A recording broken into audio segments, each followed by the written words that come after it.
Filipenses capítulo 3, o versículo 4 ao 9, que nos diz assim: bem que eu poderia confiar também na carne. Se qualquer outro pensa que pode confiar na carne, eu ainda mais. Circuncidado ao 8º dia, da linhagem de Israel, da tribo de Benjamim, hebreu de hebreus, quanto à lei fariseu, quanto ao zelo perseguidor da igreja, quanto à justiça que há na lei, irrepreensível. Mas o que para mim era lucro, isto considerei perda por causa de Cristo. Sim, deveras considero tudo como perda por causa da sublimidade do conhecimento de Cristo Jesus, meu Senhor, por amor do qual perdi todas as coisas e as considero como refúgio para ganhar a Cristo e ser achado nele, não tendo justiça própria que procede de lei, senão a que é mediante a fé em Cristo, a justiça que procede de Deus, baseada na fé. Jesus, mais uma vez nós te pedimos e te clamamos pela tua palavra que é inspirada, que é útil para toda repreensão e ensino, para transformar os nossos corações, direcionar tudo aquilo que nós precisamos mediante a cruz de Cristo. Que teu Espírito mais uma vez venha nos fortalecer para ouvirmos a tua voz e sermos consolados por ti, diante das tuas promessas, diante das tuas ordenanças. Ó Cristo Jesus, nos abençoa de maneira poderosa, porque tu estás à direita de Deus, intercedendo pelo teu povo, e a palavra de Deus nos diz que o Espírito habita em nosso interior e faz toda a obra de Cristo em nossa vida, testificando que nós somos filhos de Deus, e nós olhamos para Jesus, e ao mesmo tempo que nós estamos com Cristo, estamos juntamente em comunhão com o Pai. Por isso, abençoa a tua igreja. Nesse momento possamos ser iluminados, estarmos atentos ao teu poder, ao poder da ressurreição de Cristo através da exposição das Sagradas Escrituras. Nos ajuda a nós nos concentrarmos e estarmos atentos àquilo que o Senhor tem para nós. É isso que nós te pedimos, no nome de Jesus. Amém. Meus irmãos, a pregação passada nós vimos a partir do capítulo 3 que Paulo ele inicia uma nova seção na carta. Um novo problema está em vista, os falsos mestres. Paulo vai qualificar esses falsos mestres aqui no versículo 19 como inimigos da cruz de Cristo. Eles se preocupam com as coisas terrenas. E no finalzinho do versículo 18, melhor dizendo, ele diz: são inimigos da cruz. Então a primeira coisa que ele passa a descrever nessa passagem que nós observamos no domingo passado, nos 3 primeiros versículos, é a sua advertência aos falsos mestres. O apóstolo Paulo está preocupado diante dessa realidade e ele busca advertir esses irmãos diante da conduta desses falsos mestres, que o apóstolo Paulo vai chamar eles de cães.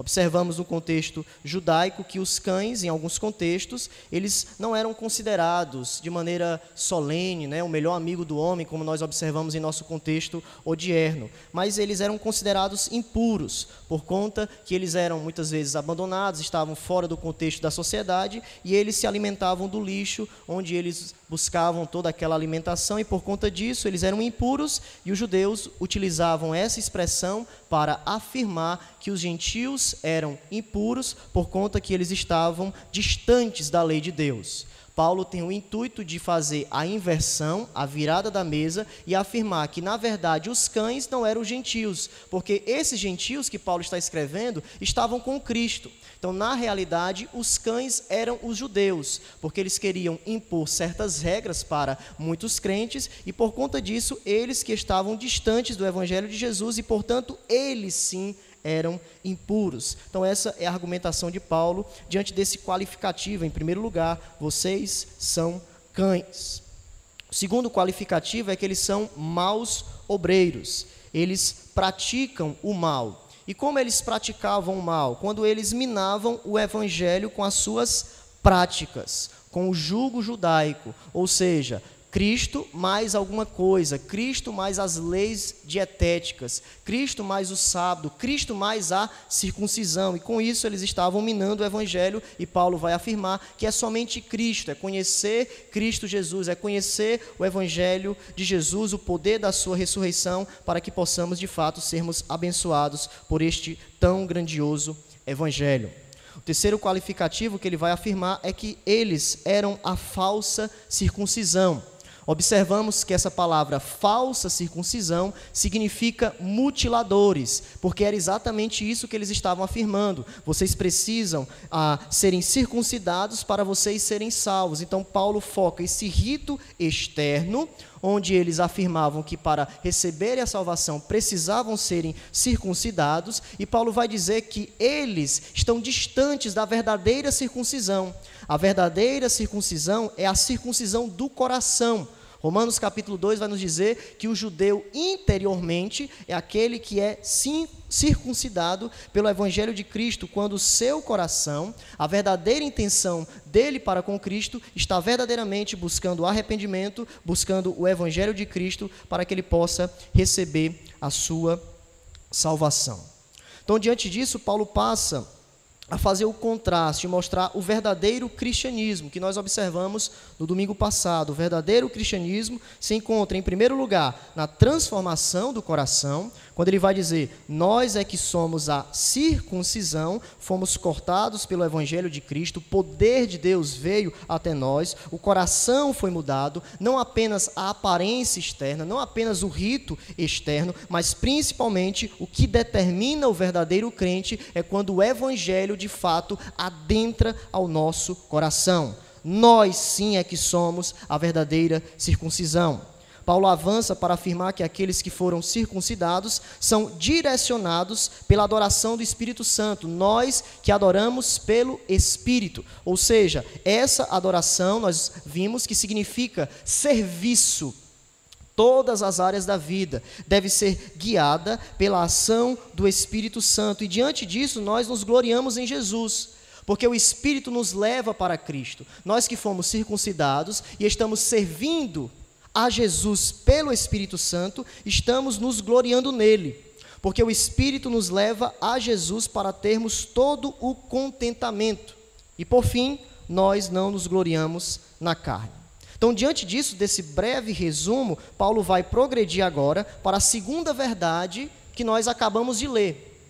Paulo vai afirmar que ele se encontra em Cristo verdadeiramente. Ele vai afirmar que ele não confia na carne, ele que poderia confiar na carne. E ele vai passar a mostrar o seu pedigree, eu diria assim, antes de Cristo. Ele se avantajava diante de todo o contexto que ele vivia. E ele passa a revelar todas as suas credenciais antes de Cristo, para mostrar que essa religiosidade sem Cristo é vazia. Então, à vista disso, Paulo passa a mostrar a sua própria vida. E isso é importante na argumentação de Paulo, como o quarto paradigma ou quarto modelo a ser seguido.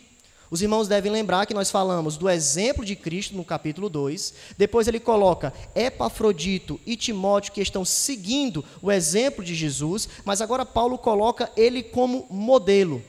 Um exemplo que os irmãos devem olhar e devem observar, aquele que seguia a Cristo, e por conta disso, o seu argumento para os filipenses é que, seguindo o seu exemplo, eles estarão olhando para Cristo e não para os judaizantes. Ele oferece o testemunho pessoal para ilustrar o que significa não confiamos na carne. Então esse é o ponto do apóstolo Paulo, dessas ilustrações, de ele colocar o seu testemunho pessoal antes de Jesus. Não confiamos na carne. Então, nesses versículos 4 ao 6, ele desenvolve a extensão, os irmãos vão perceber isso, da sua linhagem, mostrando que, no sentido carnal, ele tinha mais autoridade para instruir os filipenses do que os judaizantes, porque ele sobrepujava, estava acima de todos os outros. As credenciais do apóstolo Paulo, antes de Cristo, comparando-as com os judaizantes, coloca a igreja nesse contraste para perceber que sem Cristo, não importa o que você tenha nessa vida, é nada. Então Paulo vai dizer, tudo por Jesus. Poderíamos tematizar essa mensagem. tudo por Jesus. Jesus, ele é tudo, ou deve ser tudo em nossa vida. Então, a primeira coisa no versículo 4, as razões de sua confiança, no sentido de ele estar aqui antes de Cristo. Ele começa a demonstrar essas razões, e aqui nós vamos entrar em muitos contextos históricos. Esse capítulo é um contexto, ou um capítulo que foca a questão biográfica de Paulo, e a gente precisa ter algumas pinceladas de várias expressões que ele coloca aqui para a gente chegar no argumento de Paulo do porquê ele considera nada. Cristo somente, Cristo somente. Então Paulo começa afirmando, bem que eu poderia confiar também na carne. Se qualquer outro pensa que pode confiar na carne, eu ainda mais. Então Paulo ele começa a revelar aqui a sua superioridade em relação às reivindicações dos judaizantes. Ele está discutindo no nível dos seus oponentes. Os seus oponentes estavam colocando a Torá, certos requisitos para serem salvos. Então Paulo, ele começa a responder no nível dos seus oponentes, afirmando que ele também tinha experiência com a Torá, experiências estas que ele vai começar a colocar aqui, uma alta linhagem judaica, uma hierarquia judaica, e nem todas essas coisas estão ao patamar do que é conhecer a Jesus. Então Paulo, como eu falei, eu gosto dessa ilustração, ele demonstra o seu pedigree. Ele era superior aos judaizantes que ele está enfrentando aqui na carta. E ele vai passar a listar, preste atenção, 7 vantagens, ou 7 características que ele possuía sobre os judaizantes ou sobre essa superioridade. A gente pode dividir essas 7 características da seguinte maneira. As 4 primeiras são decorrentes do seu direito de nascença. E as 3 últimas de suas realizações pessoais. Então, características de nascença que ele herdou por ser judeu, mas também ele conquistou algo no seu crescimento, realizações pessoais. Então veja, a primeira coisa, sua posição privilegiada.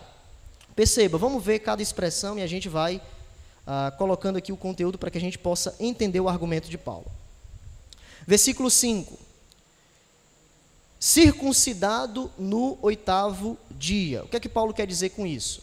Paulo era legitimamente judeu. Por quê? Porque ele foi circuncidado no 8º dia. E esse 8º dia, Paulo quer dizer que ele foi circuncidado no dia certo. Isso é interessante. Além de ele ser judeu, ele não era prosélito, ele não era gentil, ele foi circuncidado não em uma idade adulta, por exemplo. Quem eram os prosélitos? Eram os gentios que se convertiam ao judaísmo, e eles eram circuncidados na idade adulta. Porém, Paulo, fazendo esse contraste também com os judeus, ele diz, eu sou judeu, e além disso fui circuncidado no 8º dia, ou seja, os seus pais tiveram a preocupação de circuncidá-lo no dia indicado por Deus. Então, Paulo foi bem literal no que tange a circuncisão. Ele cumpriu esse requisito. Segundo, da linhagem de Israel. Aqui a gente pode traduzir pertencente ao povo de Israel. O ponto de Paulo aqui é afirmar o seguinte, privilégios raciais. Já que ele foi circuncidado ao 8º dia, e ele é pertencente ao povo de Israel, ele é nascido de pais judeus, ele possuía status, privilégios do povo da aliança. Nós sabemos que o povo de Israel foi um povo escolhido para trazer o Messias, a lei e tantas outras coisas que Romanos capítulo 9 vai nos dizer. Pertence-lhes a adoção e também a glória, as alianças, a legislação, o culto e as promessas. Deles são os patriarcas e também deles descende o Cristo, segundo a carne, o qual é sobre todos, Deus bendito para todo o sempre. Então, alguns escritos judaicos chegam até a afirmar que Deus criou o mundo por causa de Israel. O contexto da época, né? Essa questão bem elitista, essa questão da nação, do status, tudo girando em torno de Israel. E um bom livro que exemplifica isso é o livro de Jonas. Jonas está tão preocupado com a nacionalidade que ele não observa a misericórdia de Deus para os gentios, e Deus ensina essa grande lição, que Deus também abençoa aquelas pessoas que estão fora de Israel. Então, quando Paulo afirma pertencente ou da linhagem de Israel, ele quer colocar todo esse contexto, privilégios raciais, nós temos as promessas, nós temos a legislação, nós temos o culto, o Cristo descende de nós. Ele continua da tribo de Benjamim. Nós sabemos que Benjamim era o mais jovem dos 12 filhos de Jacó. E foi da tribo de Benjamim que veio o primeiro rei de Israel chamado Saul. 1 Samuel, capítulo 9, versículo 1 e 2. E quando a gente observa a questão da tribo de Benjamim, ela foi uma tribo importante, porque em certo contexto, eles se juntaram à tribo de Judá e permaneceram fiel à casa de Davi quando todos se rebelaram. E a Bíblia também nos informa que o território de Benjamim incluía, certa parte, Jerusalém. Então Paulo ele está lembrando da tribo de Benjamim e ele está se orgulhando, ou naquela época ele está colocando esse contraste, da sua herança tribal. Ou seja, eu sou de uma tribo importante, eu sou de uma tribo que se uniu ao povo de Judá. E além disso, há certas parcelas ou parte da terra que é de Jerusalém, a capital.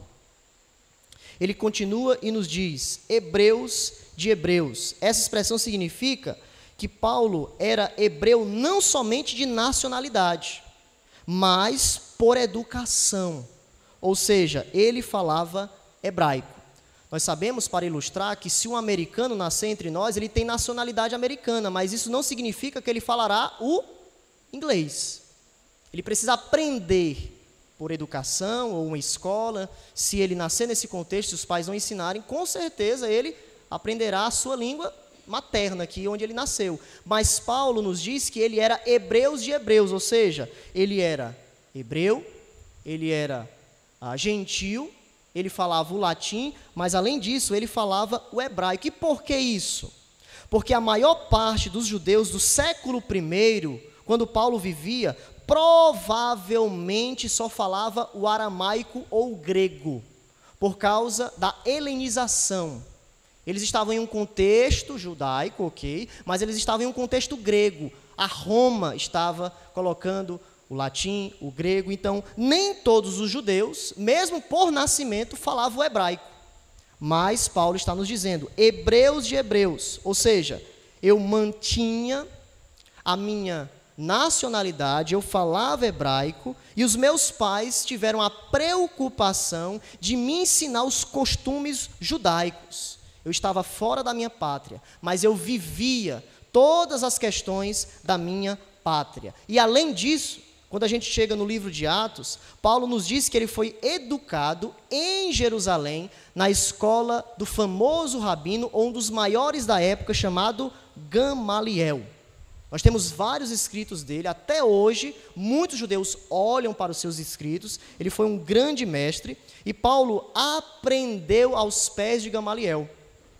Atos capítulo 22, versículo 3 nos diz, eu sou judeu, nasci em Tarso, da Cilícia, mas criei-me nesta cidade e aqui fui instruído aos pés de Gamaliel, segundo a exatidão da lei de nossos antepassados, sendo zeloso para com Deus. Então Paulo apresenta essas 4 qualificações aqui que ele herdou, para fazer esse contraste com os falsos mestres. E na continuação ele vai colocar as suas realizações pessoais. Veja, quanto à lei, fariseu. Então Paulo seguia a escola mais respeitada da sua época, os fariseus. Era uma escola bastante literal em muitas questões, eles acreditavam na ressurreição, no julgamento final. Nem todas as outras escolas acreditavam na ressurreição. Nós temos os fariseus, os saduceus, os essênios e os zelotes. Eram as escolas que colocavam a cosmovisão, o direcionamento da religiosidade da época. Mas Paulo nos diz que ele era fariseu. A escola, podemos dizer, que mais seguia ou tentava seguir os escritos judaicos. Atos capítulo 26, versículo 5 nos diz o seguinte, pois na verdade, eu era conhecido deles desde o princípio, se assim o quiserem testemunhar, porque vivi fariseu conforme a seita mais severa. Outros colocam a mais extensa. Por quê? Porque eles tinham essa preocupação de se preocuparem com toda a lei de Deus. Então, os fariseus, naquele contexto da religiosidade do povo judeu, era a mais rigorosa, a mais severa. Então, Paulo se autodenomina fariseu aqui em Filipenses. Antes de conhecer a Cristo, é claro. Mas ele está lembrando aos seus leitores que ele praticou uma forma particularmente rigorosa do judaísmo. Eu seguia, quanto à lei, a escola dos fariseus. E ele prossegue, quanto à realização pessoal, antes de Cristo. Quanto ao zelo, perseguidor da igreja. A gente leu hoje no direcionamento do culto, em Gálatas capítulo 1, versículo 13 e 14, quando ele diz: porque ouvistes qual foi o meu proceder outrora no judaísmo, como sobremaneira perseguia eu a igreja de Deus e a devastava. E na minha nação, quanto ao judaísmo, avantajava-me a muitos da minha idade, sendo extremamente zeloso das tradições dos meus pais. Quando nós olhamos para o livro de Atos dos Apóstolos, nós percebemos que ele estava presente no apedrejamento de Estevão, o primeiro mártir da igreja, no capítulo 7, versículo 58, quando, lançando fora da cidade, o apedrejaram. As testemunhas deixaram suas vestes aos pés do jovem chamado Saulo. Então, os judeus acreditavam, quando nós observamos esse contexto, que enquanto houvesse blasfêmia na terra, o Messias não viria. Então, qual era a percepção dos judeus na perseguição da igreja? A gente precisa impedir a blasfêmia, porque esses cristãos aí, eles estão blasfemando do nome do nosso Deus. Então, Paulo, como os outros, queriam erradicar, de uma vez por todas, o movimento cristão. Paulo pensou que estava removendo os obstáculos da vinda do reino de Deus. Eles estão blasfemando, então eu vou perseguir, eu vou devastar o povo aqui, os gentios, que pensam que são crentes. Atos capítulo 26, versículo 10, nos diz o seguinte, e assim procedi em Jerusalém, havendo eu recebido autorização dos principais sacerdotes, encerrei muitos dos santos nas prisões, e contra estes dava o meu voto. Ele tinha aquela percepção, eu estou contribuindo para o reino de Deus, na percepção, claro, errada de Paulo, mas ele pensava que estava fazendo certo. Estou aqui diante das autoridades, dando meu voto. Eu encerrei muitos na prisão, muitos morreram diante da minha perseguição. E mais tarde ele vai afirmar, e isso é interessante, pós-conversão, nessa realidade que ele perseguia a igreja de Deus, quando ele afirma que ele é um apóstolo fora de tempo, e ele qualifica esse apostolado da seguinte maneira: eu sou o menor dos apóstolos. Eu não sou digno de ser chamado apóstolo. Por quê? Porque eu perseguia o plano de Deus. Eu perseguia a igreja de Jesus. 1 Timóteo capítulo 1, versículo 15 vai nos dizer: fiel é a palavra e digna de toda aceitação. Jesus veio ao mundo para salvar os pecadores, o qual eu sou o principal. Então Paulo nos mostra aqui em Filipenses que ele tinha todo o conhecimento da experiência e das questões judaicas. E ele vai finalizar: quanto à justiça que há na lei, irrepreensível.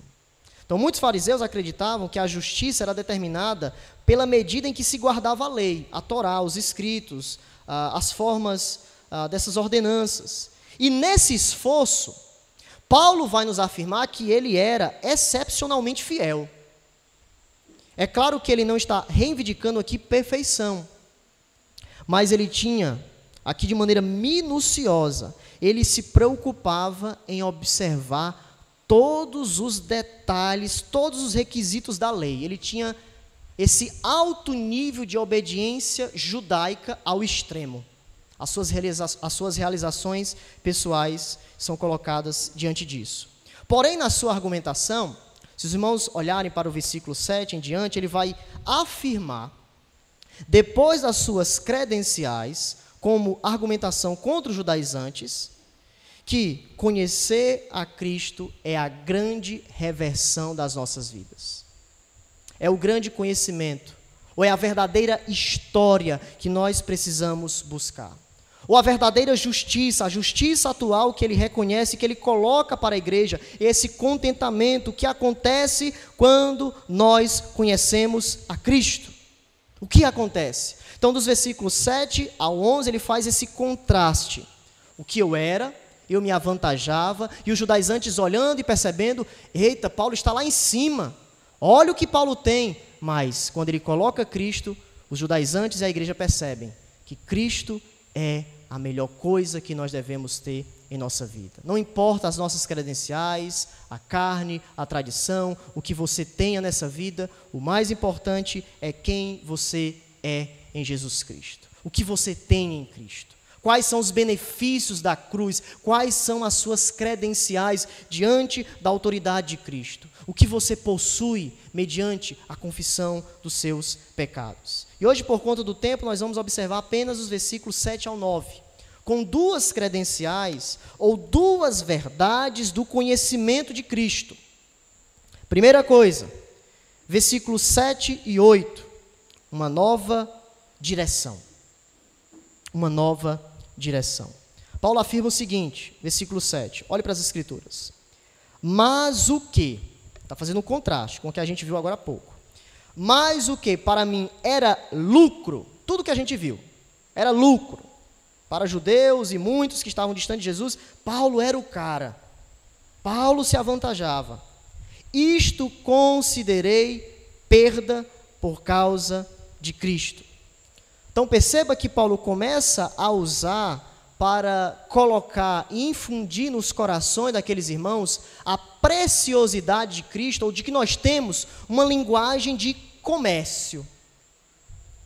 Eu colocaria aqui uma linguagem financeira, ou vamos colocar de uma maneira mais homilética, a contabilidade cristã. Somente no cristianismo, Paulo vai nos ensinar isso, nós podemos contabilizar os ganhos e as perdas. Somente. Porque no Evangelho nós temos a verdadeira intenção de Deus para as nossas vidas. O verdadeiro direcionamento, a verdadeira perspectiva que é eterna para os nossos corações. E ele faz isso nos versículos 7 em diante. Ele vai começar a resumir todas as vantagens. O que para mim era lucro, e aqui é interessante que no grego, no original, está no plural. Aqui, literalmente, a gente poderia traduzir, mas o que para mim era lucros, porque era tudo isso que a gente viu agora há pouco, né? Todas as coisas que observamos, as suas credenciais, aquilo que ele conquistou, em Cristo, não é nada. Por quê? Porque em Cristo nós possuímos uma nova mentalidade. E o interessante de Paulo é o seguinte, lucros no plural, várias coisas, não importa, coloque uma infinidade de coisas, é plural, são várias coisas, são várias direções que você busca, mas em Cristo é uma perda, singular. Lucros, mas nós temos uma perda, por causa de Cristo, ou seja, os seus ganhos, antes de Cristo, são considerados uma perda quando ele olha de fato e entende o que ele tem em Jesus. É uma perda singular. É uma perda excelente. Porque nós conquistamos a verdadeira ou temos o verdadeiro ganho. Que não é temporal. É eterno. Então Paulo vai expandir isso no versículo 7. Ou melhor dizendo, ele vai expandir o versículo 7 no versículo 8. Sim, deveras, ele está dizendo o seguinte, eu quero tornar absolutamente claro a minha posição. Considero tudo como perda. Então veja que Paulo agora, ele generaliza outras coisas. Ele falou de lucros, que foi as coisas que a gente viu agora há pouco, mas agora ele coloca além. Considero tudo, veja, é tudo. Não são pequenas parcelas, é tudo. Tudo é perda por causa da sublimidade do conhecimento de Cristo Jesus, meu Senhor, por amor do qual perdi todas as coisas e a considero como lixo, como refúgio, para ganhar a Cristo. Então veja que Paulo considera seus privilégios, suas conquistas anteriores como lixo espiritual, em comparação com o valor inigualável de conhecer a Jesus. Conhecer a Cristo é algo singular. Nós temos o amor, a sublimidade do conhecimento de Cristo. É algo que nós devemos estar alegres e contentes em sabermos que lucramos, vamos colocar assim, muitas coisas antes de Jesus, mas com Cristo é algo incomparavelmente melhor. O conhecimento de Cristo em nossa vida. Então, nova direção. Mas além disso, ele vai colocar no versículo 9 uma nova dependência. Nova direção e uma nova dependência no versículo 9. Ele passa a falar sobre esse valor inigualável, falando da justificação. É esse valor maravilhoso que ele coloca no versículo 9. Veja, e ser achado nele. O que isso significa? Está espiritualmente unido a Jesus. E, portanto, não ser culpado ou considerado diante do julgamento de Deus. Ser achado em Cristo é nós olharmos para Deus e sabermos que nós fomos perdoados. O juiz, ele não está mais contra nós. O juiz está ao nosso favor. Nos aceitou em Cristo, ser achado nele. Não tendo justiça própria, ou seja, Paulo havia confiado em sua própria justiça antes, que procede de lei, senão a que é mediante a fé em Jesus Cristo, ou seja, a verdadeira justiça se encontra em Jesus quando nós confiamos nele, nós nos gloriamos nele, no versículo 3, a justiça que procede de Deus. Deus não salva as pessoas como recompensa pela obediência à lei, mas Deus concede essa dádiva livremente. A justiça de Cristo é esta graça livremente que nós, pela fé, mediante a justiça de Cristo, recebemos a tão grandiosa salvação. Então a fé é o meio e não o fundamento da nossa justiça. Há um meio para recebermos a justificação. O meio é a fé, confiando verdadeiramente no sacrifício de Jesus para as nossas vidas. Algumas aplicações, meus irmãos, para nós finalizarmos. Hoje teremos apenas 3 aplicações. A primeira coisa que a gente precisa de maneira urgente, e aqui eu gostaria que os irmãos se concentrassem, você que porventura está nos visitando, você precisa prestar bastante atenção a essa pergunta. Diante desses versículos, do que Paulo fala antes e depois de Cristo, essa expressão que ele entende de maneira muito minuciosa, e a gente, antes de olharmos para os versículos 10 e 11, nós precisamos perguntar a nós mesmos: como se tornar um cristão? É a primeira pergunta, a primeira aplicação. Que eu diria a coisa mais importante nessa noite, que você precisa olhar para esse texto quando Paulo fala, ser achado nele. Como se tornar um cristão? É você olhar para o versículo 9 e perguntar a si mesmo se você vive o versículo 9 em seu coração. Aqui está um resumo de como você se torna um cristão. Você olha para o seu pecado, você olha para as obras pecaminosas da sua vida e você olha para si e afirma: eu não sou nada, eu não consigo me salvar, eu não consigo atingir a obediência perfeita da lei de Deus. E você olha para a justiça de Cristo e afirma: Cristo somente, eu te aguardo, eu te recebo como o único suficiente Salvador da minha vida. Como se tornar um cristão? A justiça que procede de Deus. A justiça que procede de Deus, onde levou Jesus para a cruz, para o matadouro, ele foi maldito por nós, morreu pelos nossos pecados, sendo nós ainda pecadores, e ele conclama uma resposta. Uma resposta que todos nós precisamos afirmar. Eu recebo ou eu rejeito a Jesus? Se você rejeita a Jesus ou rejeita essa justiça, saiba que você não é crente. E que há um juízo que lhe aguarda. Um juízo condenatório que a Bíblia nos diz que julgará todas as pessoas conforme as suas obras. Porque as suas obras são iníquas.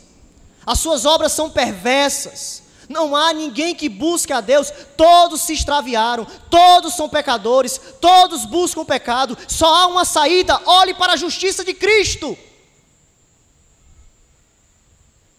É somente Jesus. É somente em Jesus que nós temos a justiça plena, satisfeita em Deus, diante dos nossos pecados. Meus irmãos, no momento em que nós abandonamos a confiança das nossas obras e colocamos somente a nossa confiança na pessoa e obra de Jesus, nós somos colocados nele. Nós somos achados nele. Deus, o Pai, vê agora cada crente através da ótica do sacrifício de Cristo. Você é santo.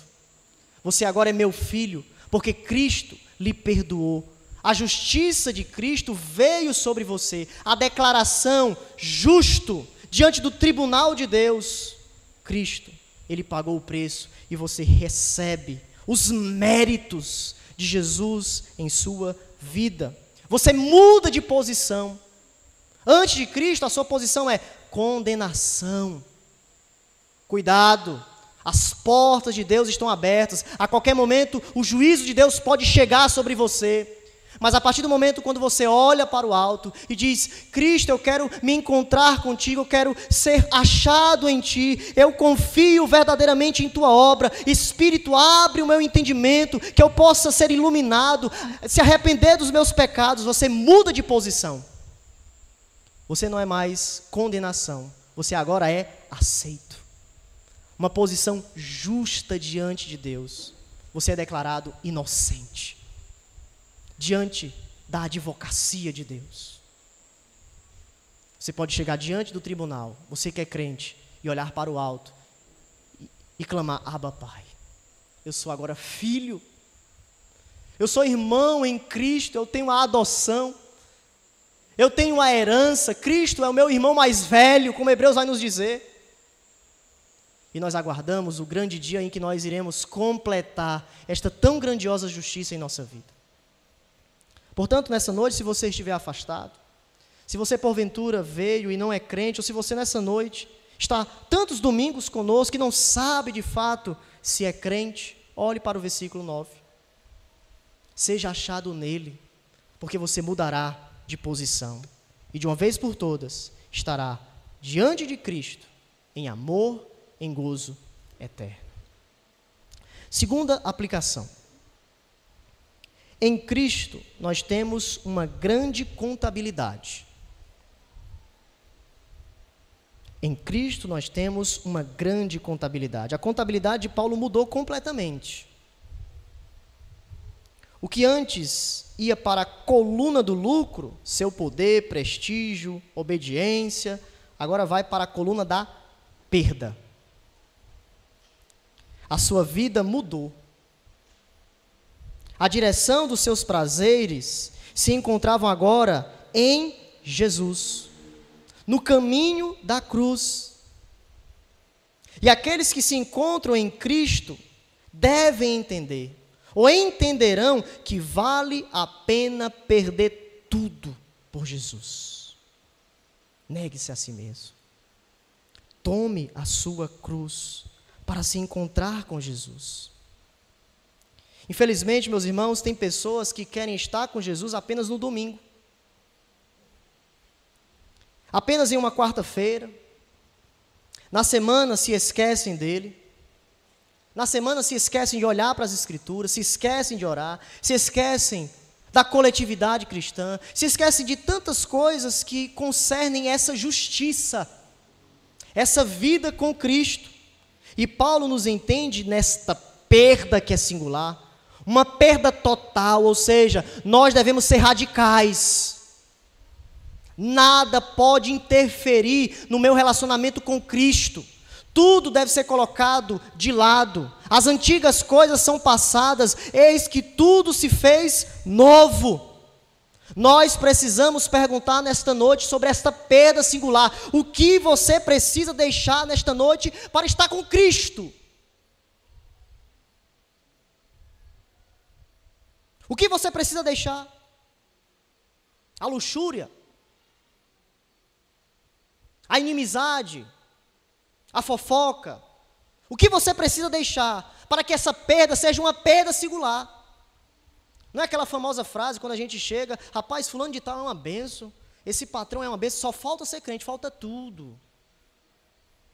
Não só falta não, falta tudo. Não importa o que ele tenha, o que adianta ganhar o mundo inteiro e perder a sua alma? Então, meus irmãos, nós precisamos entender essa perda em caixa alta, é uma perda radical. O nosso coração pecaminoso vai estar lá com Cristo. Ele vai dizer, eu morri para o mundo e vivo para Jesus. Eu sou escravo de Cristo. Eu morri. E agora eu estou com Cristo no poder da sua ressurreição. O que você precisa deixar? É uma pergunta que o Espírito fala ao seu coração nessa noite. O que você precisa deixar para que de fato você tenha um encontro com Jesus? Portanto, meus irmãos, entenda a contabilidade do Evangelho. A contabilidade do Evangelho, a gente não deve estar tão relacionado aos prazeres desse mundo, ao ponto de nós perdermos a sublimidade do conhecimento de Cristo. Estar com Cristo é termos tudo, não importa se vamos sofrer, se vamos perder, nós já temos o melhor ganho, o ganho da nossa salvação. E por fim, terceira aplicação, devemos valorizar o conhecimento de Cristo. Paulo entendeu que a coisa mais importante é o conhecimento de Cristo, a sublimidade do conhecimento de Cristo, como ele vai colocar aqui. E esse conhecimento aqui que ele coloca, não é simplesmente um conhecimento acadêmico, uma apreciação de estarmos conhecendo a pessoa de Jesus, a sua singularidade. Jesus tem duas naturezas com uma única pessoa, todas aquelas discussões sobre cristologia, isso tudo é importante. A gente tem um direcionamento correto do conhecimento de Jesus. Porém, Paulo ele coloca esse conhecimento pleno. O que é o conhecimento aqui que Paulo coloca? É um conhecimento não simplesmente acadêmico. É um conhecimento do coração. É um conhecimento que, de fato, eu cresço com Cristo, eu desenvolvo a minha salvação, eu entendo que eu preciso me santificar, eu entendo que a cada dia eu preciso seguir a Jesus continuamente. É um conhecimento crescente. A verdade é esta, que te conheçam a ti e a Jesus Cristo, a quem enviaste. É o conhecimento de Deus, que nós temos através de Jesus, o caminho da verdade e da vida, que ninguém vem ao Pai senão por mim. É o conhecimento do coração além da cabeça. É o conhecimento que quando a gente olha para as palavras de Cristo, a gente percebe a palavra doce de Cristo, que deve estremecer o nosso coração. Jesus está falando conosco, o meu mestre, o meu Salvador está falando comigo, o meu Senhor, que eu possa ter a sensibilidade desse conhecimento. Porque com as coisas terrenas nós vibramos. Com o gol do nosso time, nós vibramos, nós sempre temos essa percepção das coisas terrenas, da preocupação, nós choramos, nós nos alegramos, mas com o conhecimento de Cristo é uma dificuldade. Porque falta o Espírito, de fato, vir ao nosso coração e nós clamarmos, meus irmãos, de joelhos clamando, Deus, que esse conhecimento venha fazer sentido no profundo da minha alma. Que a minha alma de fato venha ser sensível à voz de Cristo, conhecer, ganhar a Cristo, ganhar ao Senhor. Apreciação experimental de maneira plena, profunda do nosso Salvador. É isso que nós precisamos ter. Eu acho que o ponto aqui das nossas vidas, que muitas vezes tocamos no tradicionalismo, tocamos na doutrina, é nós vivermos de maneira piedosa e experimental. Somos bons conhecedores. Nós no YouTube temos inúmeras mensagens, mas, meus irmãos, o ponto é aplicação prática. Praticidade. É isso. Jonathan Edwards, ele resume o cristianismo como afeição religiosa. O cristianismo é afeição. Ele resumia isso, é afeição religiosa, é fervor por Deus, é nós estarmos perto no sentido de querermos conhecer de maneira experimental ao ponto de nós estarmos perto do céu. Que de fato a mensagem faça sentido, vibre ao nosso coração, quando a gente lê as Escrituras, quando a gente ora, que a gente não simplesmente faça de maneira mecânica, mas que a gente conheça verdadeiramente. É isso que vai fazer a diferença. É isso que quando você testemunhar o Evangelho, a pessoa vai olhar e vai dizer, aquele crente, ele é diferente, porque a forma como ele fala de Jesus é diferente, parece que o rosto dele brilha, é alguma coisa que eu não sei explicar. Isso acontece, meus irmãos, em nossa vida. Acredito que em várias pessoas aconteceu, no momento da sua conversão, pessoas olhavam e diziam, meu Deus, o que é isso? Porque Jesus brilhava de maneira intensa. E a gente precisa conviver com essa intensidade continuamente, porque é isso que vai impactar os corações, é isso que vai fazer a diferença dos crentes espirituais e dos crentes carnais que vivem uma vida de pecado. Estão tão relacionados ao pecado que eles não sentem mais a voz de Jesus. Aí Tiago vai nos dizer, os demônios creem e tremem, só não obedecem, mas tem crente que nem treme mais. Ele crê, mas parece que a fé dele é menor do que as dos demônios, em certos contextos. Porque o demônio até treme, ele sabe, mas parece que o crente nem treme mais. É um negócio impressionante. Mas finalizando, meus irmãos, Salmo 73, versículo 25, nos diz o seguinte. A quem tenho no céu, senão a ti? Não há ninguém na terra que eu deseje mais do que ti. Então, o meu término nessa noite é o seguinte. Clame pelo conhecimento de Cristo em seu coração. Seja achado nele. Olhe para o que você era antes e considere que hoje você tem tudo. Você perdeu, mas você ganhou. Com Cristo, nós temos a eternidade em nossas vidas. Amém?